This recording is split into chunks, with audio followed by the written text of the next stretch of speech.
Android fans, what are the primary reasons why you will never ever switch to an iPhone? If I'm paying for an expensive device, I'm going to be the admin. 1. Android has direct access to your phone's file explorer. 2. Third-party apps not on the App Store. 3. I like the UI better. Apple is too restrictive. I can turn my text bubbles to any color I like. Price. Familiarity with Android platform. No other devices in my home are Apple, so having just the iPhone would be a nuisance. I had an iPhone for work for a while and I hated it, never again. Universal back button. It's always there when and where I need it. I had an iPhone a long time ago and every app had its own back button in different locations. Asterisk price. Asterisk advanced.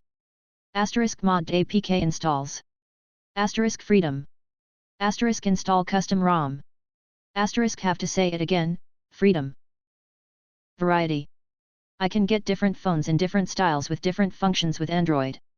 I still have my old OnePlus 6 tons because it has an excellent camera and a light operating system, a mod version of Android, I believe. With Apple, you are stuck with a closed environment on a closed phone, only variation you get this if you buy a new one, and Apple makes damn sure to come out with a new phone every year, which I will admit many Android phone companies do now too. No real web browser choice. Apple requires that all browsers for iOS distributed through the App Store use WebKit as an engine, which means that whatever their names, they are all in fact just themed Safari. I like changing my ringtones to stupid TV themes from the 60s.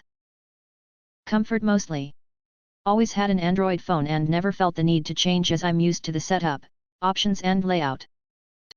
My Android phone has been to the bottom of a river without a case and I'm still using it 2 years later. Gaming emulators. You can pretty much emulate everything, from NES to PS2, GameCube using an Android phone or tablet, pretty much a mini Switch, or if your phone supports desktop mode or HDMI out, you can also use your phone to play game on a large TV or monitor. I don't look good in turtlenecks. I like my freedom. Android users are the admin of the phone. In contrast, iPhone user feels like they are just a user. Also, I don't want to upgrade my ecosystem, PC, tab, and accessories, just to be compatible/access to iPhone. What is something that is considered normal for a man to do, but if a woman does it then they will receive backlash? Driving an 18-wheeler. They shit when I get out, it is just a truck, I can drive a semi, too. Going topless. Go bald. Grow a mustache. Take their shirt off. Pee standing up. Have hairy underarms. Shave your hair off.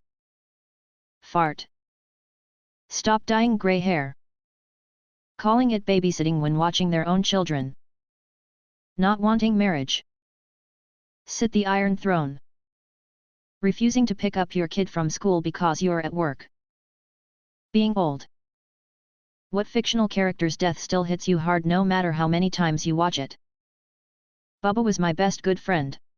And even I know that ain't something you can find just around the corner. Bubba was going to be a shrimping boat captain, but instead, he died right there by that river in Vietnam. The Iron Giant. Fry's dog from Futurama. Another testimony to the fact that animators can be true storytellers, who don't always need words to get their point across.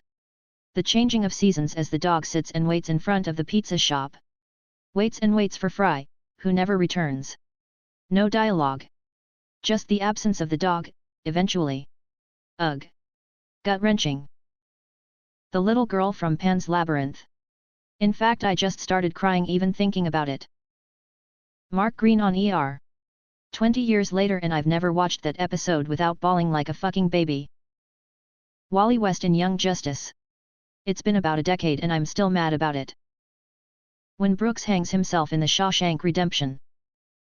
John Coffey in The Green Mile. Wash in Serenity. This whole freaking thread is a repressed memory unlocked trip down emotional trauma lane. I hate and love you all in equal measure. Artax in the Swamp of Sadness. Captain Miller in Saving Private Ryan.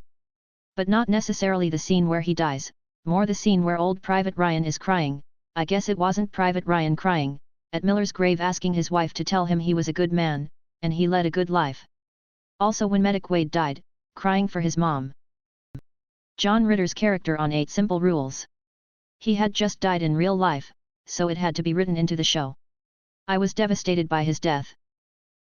Littlefoot's mum from The Land Before Time. Brendan Fraser in Scrubs.